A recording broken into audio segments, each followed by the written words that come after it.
Alors, accrochez-vous.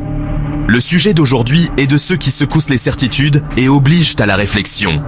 Il touche à notre rapport, à la foi, à la tradition, mais aussi à notre humanité la plus simple. Aujourd'hui, je plonge dans 2 hadiths de Sahih Muslim, l'une des collections de paroles prophétiques les plus respectées de l'islam sunnite. Ces textes ne sont pas des anecdotes obscures, ils sont classés comme sahih, c'est-à-dire authentiques selon les critères rigoureux de la science du hadith. Et ils parlent de l'ordre de tuer des chiens. Oui, vous avez bien entendu. Le meilleur ami de l'homme, cet animal célébré pour sa loyauté, se retrouve au centre d'une controverse théologique vieille de plusieurs siècles. Ce n'est pas du clickbait. C'est une confrontation directe avec des textes qui posent de profondes questions morales et herméneutiques. Comment concilier un commandement de miséricorde universelle avec un ordre d'une telle violence? Le premier texte est référencé sous le numéro Sahih Muslim 1570C. Le second, Sahih Muslim 2015. Gardez ces numéros en tête, nous allons les décortiquer. Commençons par le premier, 1570C. Le rapport, transmis par Abdullah ibn Omar, un compagnon proche du prophète, est brutal et sans équivoque. Il dit que le prophète a ordonné de tuer les chiens. Suite à cet ordre, les compagnons sont sortis à Médine et dans ses environs, ne laissant, selon le texte, aucun chien en vie. L'application semble avoir été systématique, presque zélée. Le narrateur ajoute un détail poignant pour illustrer la rigueur de l'exécution, à tel point qu'ils ont même tué le chien d'une femme bédouine qui suivait son chameau. Un animal de compagnie, un compagnon de route, abattu sans distinction. Passons au deuxième hadith, le 2015. L'ambiance est différente, plus intime, mais tout aussi troublante. Un matin commence lourd et silencieux dans la demeure du prophète. La raison ? Une rencontre angélique promise par l'ange Gabriel n'a pas eu lieu. Le prophète est perplexe et inquiet. La révélation divine, le lien avec le ciel, semble interrompu. Après inspection de la maison, il trouve un chiot, un jeune yarb, qui s'était faufilé et endormi sous le lit. Un détail en apparence anodin, mais qui va devenir le pivot du récit. Sur ordre du prophète, le chiot est retiré de la maison. De l'eau est aspergée à l'endroit où il se trouvait. Un geste de purification rituelle pour nettoyer l'espace. Et là, boum, l'ange Gabriel apparaît enfin. Interrogé sur son retard, il livre l'explication qui va façonner une grande partie de la jurisprudence islamique sur le sujet. Nous, les anges, n'entrons pas dans une maison où se trouve un chien ou une image. C'est à la suite de cet événement que des ordres sont donnés de tuer les chiens. Mais cette fois, le commandement évolue. Attendez, des exceptions sont introduites. Les chiens de chasse et les chiens gardiens de troupeaux sont épargnés. Dans d'autres versions du hadith, on ajoute « les chiens qui gardent les champs ou les grands jardins ». Une distinction claire est faite entre les chiens utiles et les autres. Alors, qu'est-ce que je vois ici? Qu'est-ce que ces textes nous disent, au-delà de la lettre? Je vois 2 textes qui, à première vue, dépeignent les chiens, des animaux loyaux, intelligents et travailleurs, comme des parias, des obstacles spirituels. L'un, le 1570C, semble ordonner une purge totale, une éradication sans discernement.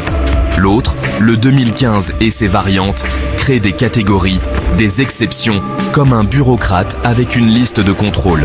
Celui-ci vit, celui-là meurt. Maintenant, je comprends l'importance du contexte historique. Les savants l'invoquent, et ils ont raison. Médine, au 7e siècle, n'est pas Paris, au 21e. On parle du risque de maladie. Les chiens errants, en meute, pouvaient être des vecteurs de pathologies graves. La rage, notamment, était une menace mortelle et terrifiante, sans aucun traitement possible à l'époque. Une campagne d'abattage pouvait être perçue comme une mesure de santé publique radicale, mais nécessaire. L'assainissement public était rudimentaire. Contrôler la population de chiens errants faisait partie de la gestion de l'hygiène de la cité. Il y a aussi les débats sur les images, l'aniconisme en islam et la crainte que la présence d'images ou de statues ne soit une porte ouverte vers l'idolâtrie.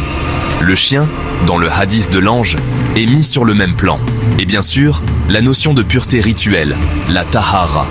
La salive du chien est considérée par de nombreuses écoles juridiques comme une impureté majeure qui annule les ablutions et souille les lieux de prière. Mais même en acceptant tout ce contexte, si votre conclusion finale, à n'importe quelle époque, est de tuer tous les chiens, ce n'est pas de la sagesse. C'est un bouton de panique. C'est une solution simpliste à un problème complexe. Et oui, les croyants et les savants diront, et ils ont raison sur le principe, que vous ne pouvez pas lire ces textes de manière isolée. Vous avez besoin des outils de la science du hadith. Il faut analyser l'isnad, la chaîne de transmission, pour vérifier la fiabilité de chaque rapporteur. Il faut considérer le concept d'abrogation, le nasr, où un verset ou un hadith postérieur vient annuler ou modifier un commandement antérieur. C'est l'argument principal des juristes. L'ordre initial de tuer tous les chiens a été abrogé par l'ordre postérieur qui n'autorisait que la mise à mort des chiens agressifs ou totalement noirs, akrar, et épargnait les chiens utiles. Il faut compiler toutes les variantes du hadith pour obtenir une image complète et noter les exclusions. Par exemple, l'école malikite, influente en Afrique du Nord, est beaucoup plus souple, considérant le chien comme pur et n'interdisant pas sa possession. Génial, amenez-les. Ce travail intellectuel est essentiel, mais il doit être honnête. Car si le texte brut, celui qui est le plus largement diffusé et le plus facilement accessible, se lit comme une déclaration de guerre contre les chiens, alors je vais le dénoncer. L'explication savante ne doit pas servir à cacher la violence du texte initial, mais à la contextualiser et, si nécessaire, à la désamorcer éthiquement.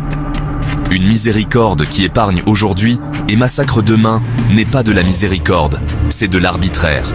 Si le principe fondamental de l'islam est la rahma, la compassion, alors ce principe doit être le critère ultime pour interpréter tous les autres textes. Si la norme est la compassion, elle ne peut pas être saisonnière ou sélective. Elle doit s'appliquer à toutes les créatures de Dieu, sauf en cas de nécessité absolue, comme la légitime défense contre un animal dangereux. C'est pourquoi je vous encourage à vérifier les sources par vous-même. Ne me croyez pas sur parole, ne croyez personne sur parole. Allez sur sunnah.com, une base de données reconnue. Pour le premier hadith, tapez Sahih Muslim 1570c. Pour le second, Sahih Muslim 2015.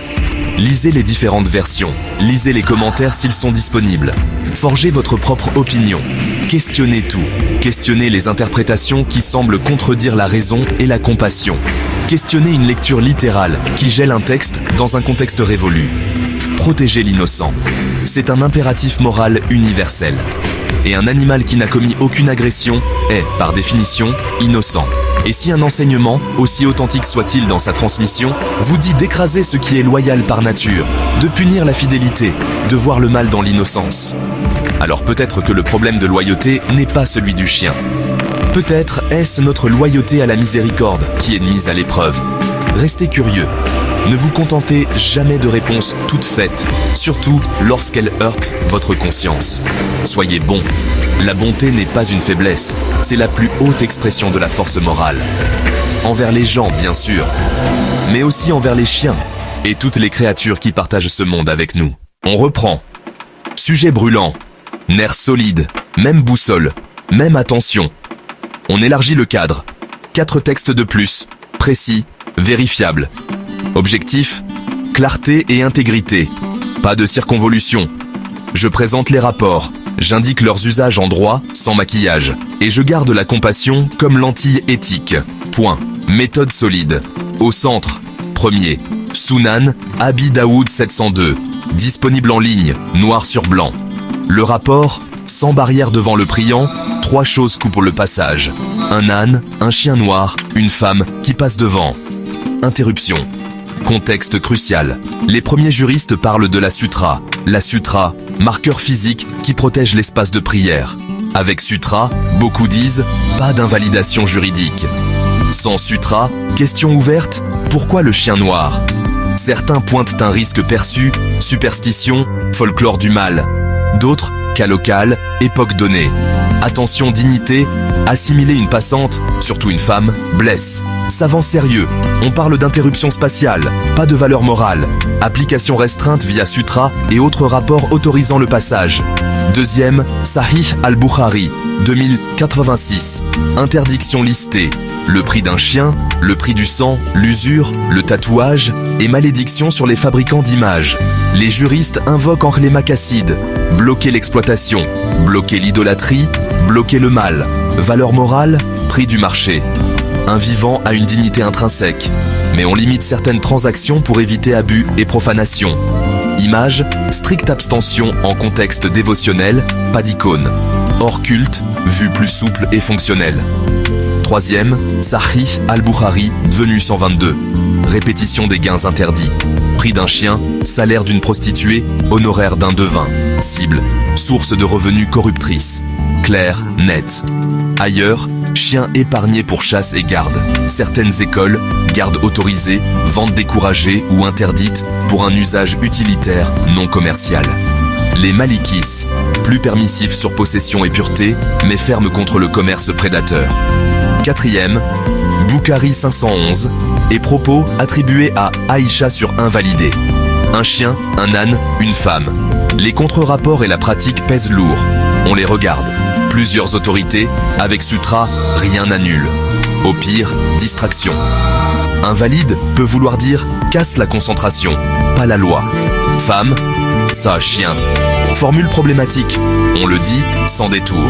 Des érudits sérieux ont rejeté les lectures méprisantes, les jugeant contextuelles, faibles en chaîne ou abrégées, jamais ontologiques. Aïcha priait avec du passage devant elle, contre la lecture littérale. Alors, on fait quoi? La méthode ne bouge pas.